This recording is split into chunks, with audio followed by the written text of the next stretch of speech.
Welcome to Old East Village. As usual, this video is designed as an aid to exploration. Log off the computer, pull up this video on your phone, and go for a walk. Each time I'm done talking about a building, I'll throw up a map to get you to the next one. Pause the video and take a stroll. Indeed, feel free to wander off script for a while. I'll still be there when you get to the next site, and there's always another side street to explore. Old East Village began as an industrial outgrowth of London in the 1860s. The discovery of oil in Lambton County, to the west of the city, prompted the development of North America's first oil refining industry in East London, with commercial strips developing along both Dundas Street, today's Walk, and Hamilton Road to the south. Known early on as the Refinery District, and later as Lily's Corners. In 1875, the area was incorporated as the village of London East. The area grew rapidly and was annexed to London a decade later, in 1885, a story we'll talk about a little later in the walk. The industrial underpinning of the neighborhood has changed through the years. The oil refineries moved to Petrolia and Sarnia in the 1870s and 80s, but they were replaced first by the railways and later by furniture, food processing, and a wide variety of other industries. Despite the changing underpinning, however, the area has always been working class. It declined in the mid-20th century, but has recently been experiencing a revitalization as an arts district. The existing building stock in Old East covers a wide range of styles of architecture, starting in the 1870s and continuing on through the 1920s. The walk will focus on the commercial corridor along Dundas Street and end by wandering through the residential streets to the north. The walk starts at the intersection of Dundas and Adelaide Street. The Second Empire structure, at the southeast corner of the intersection, is Lily's Corner, and once gave its name to the area. Charles Lilly was an English immigrant who came to London in 1852 and opened a grocery store on the east side of downtown. A decade later, he purchased this plot of land and moved his operations here. The building you see today was built in 1871 and significantly expanded only a year later, in 1872. Charles Lilly was in many ways the founder of London East. In addition to operating the first grocery store, he also operated a hotel, a tavern, a livery stable, and, most importantly, a post office, all of them out of this location. He was also politically active, serving on several village councils, and being London East's final mayor before its annexation to London. Across the street from Lily's Corner, at 644 Dundas Street, was the location of Murray Anderson's residence. Anderson, like Lilly, could plausibly be named the founder of London East. Like Lilly, he spent a period of time as London East's mayor. And like Lilly, he ran a variety of enterprises over the course of his life. Unlike Lilly, however, his enterprises were industrial in nature as often as not, including a foundry which he moved to the area in 1854, the first industrial structure in East London. He also had heavy investments in London area railways. In the 1870s, Anderson erected a block of stores immediately east of his residence as a speculative investment. Most of those stores survived to the present day. In 1903, Murray Anderson's house was demolished and replaced with a large brick industrial structure which housed the Somerville Paper Box Company, makers of all manner of cardboard items, from puzzles to egg cartons to, as the name suggests, a wide variety of cardboard boxes. Across the street from the Somerville building is the St. Regis Tavern. There has been a hotel and bar on the site continuously from 1883 to the present day, and the site remains a popular local watering hole. By this point you've probably wandered a few addresses to the east of Adelaide. Head back to Adelaide Street, and then southbound on Adelaide Street a block to Marshall. A few addresses east on Marshall Street, you'll see an impressive Flemish facade. Built in 1890, the Crown livery was closely associated with the Crown Hotel, one of the various Lilly enterprises housed in Lily's Corner. Liveries were important 19th century institutions. Before the rise of the private automobile, horses had to suffice when traveling to places the railways didn't. But horses were difficult and expensive to maintain. They were often foul-smelling, and they didn't take kindly to neglect. As such, even the wealthy would often choose to rent horses and carriages when they needed them, rather than having to maintain a stable of their own. Liveries were where they went. The building still bears clear marks of its origins. The doorway to the west was built wide enough to pass a carriage through. The small windows which stretched down either side of the building correspond to the former location of horse stalls. and the building's loft was designed as storage for hay and horse feed. Continue down Marshall Street to Lisle, then turn right and walk 2 blocks south to the stone church on the corner of Lisle and York. St. Mary's Roman Catholic Church was built in 1901, replacing an earlier church located south of the railway tracks, which had been destroyed by fire. The last of the major denominations to build a church in Old East, the Roman Catholics were sparsely represented in 19th century censuses of the area. For the entirety of its existence on the site, St. Mary's has been closely associated with the school next door, and today it plays host to one of the city's best musical programs. Architecturally, St. Mary's is one of the finest Gothic structures in the region, designed by the prominent London firm of Moore and Henry. The tower was the tallest structure in the neighbourhood when it was built, and still points impressively upward. The plans were a modification of older plans for an Anglican church in the town of St. Mary's, north of London. This possibly explains the fact that the building is one of the few in London built of St. Mary's limestone. The church is frequently open for prayer. If the doors are unlocked, step inside and enjoy the magnificent nave. Return up Lisle Street, turn right on Dundas, and walk half a block east to the Palace Theatre. The Palace Theatre was built in 1929, the first theatre in Old East, and has been operating more or less continually ever since. It was designed to serve a dual function, as both a movie theatre and a vaudeville theatre. Very early on, however, the vaudeville fell away from the programming. Indeed, the opening fare for the theatre was the film's synthetic sin, and the backstage areas were largely inadequate for live performance purposes. By the 1980s, moviegoers were flocking to multiplex theatres in the malls, and the Palace closed in 1989. 2 years later, the London Community Players established a community theatre in the space, and have called the Palace home ever since. Before moving on, note the magnificent Victorian facade immediately west of the Palace Theatre.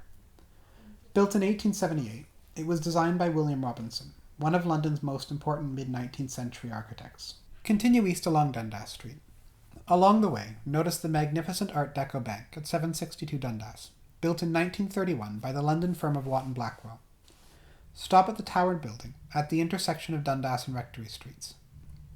Designed by George Durand in 1883, today's Aeolian Hall has been one of the most important buildings in Old East from the moment it was constructed as the Town Hall of London East. The village of London East was incorporated in 1875, encompassing a wide chunk of territory east of Adelaide Street. Through the late 1870s and early 1880s, the area grew significantly enough to warrant reincorporation as the town of London East in 1883.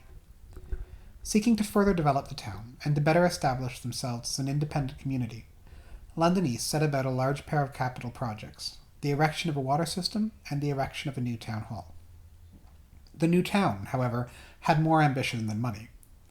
Work began almost immediately on laying water pipes under the streets of the town, but there was no clear answer to the question of how the town was going to fill the pipes with water. One faction wanted London East to build its own waterworks on the Thames River. An opposing faction wanted London East to purchase water from London's existing waterworks at Springbank. As the debate raged, the pipes remained empty. Meanwhile, the new town hall continued to rise at Dundas and Rectory. Matters came to a dramatic head in 1884, when the Grand Trunk car shops burnt to the ground. Far and away the town's largest employer, the complex repaired freight and passenger cars from across Ontario for the Grand Trunk Railway. The railway refused to rebuild without a guarantee of fire protection, which would not only involve filling the pipes with water somehow, but also establishing an independent fire department. Instead, London East consented to be annexed by the city to the west. The town hall was thus rendered redundant for its intended function less than a year after its completion. Immediately after annexation, the City of London established its first branch fire station in the building, the outline of the doors of which can still be clearly seen on the building's Rectory Street facade. Later, the building served to house the city's first branch library, and hosted the inaugural meeting of the Canadian League for the Advancement of Coloured People in 1925. By the middle of the 20th century, the old town hall was in a serious state of disrepair, and at one point there was a risk of its demolition to make way for an apartment building. It has found new life, however, as the home of the Aeolian Hall, one of the best concert venues in the province of Ontario. Continue east along Dundas Street. Stop at the large church at 858 Dundas, on the north side. Built as Centennial Methodist Church in 1892, The Methodist congregation which built this church was the first established congregation within the boundaries of what is today Old East. Beginning with open-air meetings in Queen's Park in the spring of 1875, the meetings moved into the home of the preacher as the weather turned poor, and eventually into a wooden structure constructed on this site. The existing church was erected in 1892 and dramatically expanded with a new Sunday school to the rear in 1913.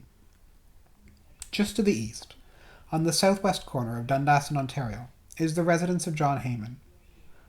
John Heyman came to London from England in 1868 and started in the construction business. Ultimately partnering with his brothers, John Heyman was extremely successful, being responsible for the construction of St. Mary's Roman Catholic Church, the London East Town Hall, and dozens of other landmarks across the London area. He built his new house in 1888, and it remains one of the finest houses in the neighbourhood. Across the street, on the northwest corner of Dundas and Ontario, is a block of stores built by the Heymans as a speculative investment in 1885. Continue east along Dundas Street. Stop at the steam engine sitting at the northwest corner of Queen's Park. Engine 86 was built for the Grand Trunk Railway at the Canadian Locomotive Works in Kingston. Serving first at a Windsor and later at a Palmerston, the engine somehow survived to the end of the steam era intact, at which point the Canadian National Railway donated it to the City of London as a memorial to the role the railway played in the city's history. It has stood on this site ever since. Behind Engine 86 is Queen's Park. Originally known as Salter's Grove, the plot of land belonged to Dr. John Salter, who used it for birdwatching. On his death, he deeded the property to the city as a public park, and its name was later changed to honour the 50th anniversary of Queen Victoria's reign in 1888. In that same year, the city relocated the Western Fair to the site. The Western Fair was established in the 1860s to encourage the development of farming in the area by exhibiting the most modern farming techniques and awarding prizes for the best contestants in animal and vegetable competitions. Queen's Park was its third location, and it remains the site of the fair today. The Western Fair's first building on the site was the Crystal Palace, a spectacular wooden and glass building, which remained the fair's centerpiece until it burned to the ground in a spectacular winter fire in 1927. Two historic buildings remain on the west side of Queen's Park today: the large red brick Confederation building and the smaller Arts building, a pavilion with classical detailing. Both buildings were designed by the architectural firm of Watt & Blackwell. The Confederation building was built in 1927 to replace the Crystal Palace, while the Arts building was built in 1912 and was the first purpose-built art gallery in London. Across the street from the park is St. Matthew's Anglican Church, designed by the architectural firm of Moore and Henry in 1895. The first Anglican congregation in East London started in 1876, but it wasn't until the 1880s that the congregation stabilized as an independent entity. The 1895 church is a fine Victorian structure which packs a surprising amount of variety into a facade which is actually quite narrow. Continue east on Dundas to Quebec, and then turn left. Heading north into the residential streets of Old East, you'll notice a wide variety of ornamental features on the houses. The residents for whom the houses were built were working class in the main, but they also included among themselves factory supervisors, small businessmen, and professionals. 3 blocks north, at Lorne Avenue, turn left again. Stop at the row of houses stretching from 913 to 885 Lorne Ave on the south side. This row of houses, known simply as the Row of 10, were built by the Wilkie brothers. Cut above many other similar rows of houses in the area, they were built by the Wilkies in 1902 and 1903 as a speculative investment. The Wilkies built dozens of houses in Old East, but there were many others within the neighbourhood who built similar developments on a smaller scale. As the original farmland was divided into building plots by the English family, it was typical for a builder to purchase a handful of adjacent plots to build upon, instances of which can still be easily identified today by rows of identical houses left behind. Continue west on Lorne Avenue to Ontario, then south a block to Dufferin Avenue. Turn right on Dufferin, continuing west. This block of Dufferin was actually the last in Old East to be sold off for residential development, and as such many of the houses you'll see along it are from the 1910s and 20s. At English Street, turn left and walk half a block south. You'll see a house set well back from the street on the east side. This residence was built for Noble English, the original landowner in Old East, who was responsible for dividing the area up into building plots as the city grew. Many of the streets in the neighbourhood were originally named for his children, although they later came to be renamed to match the corresponding streets in London. To get back to the corner of Dundas and Adelaide from here, walk 2 blocks south on English, and then another 2 blocks west on Dundas. Alternately, you could do worse than to wander north, exploring the many wonderful residential blocks in Old East.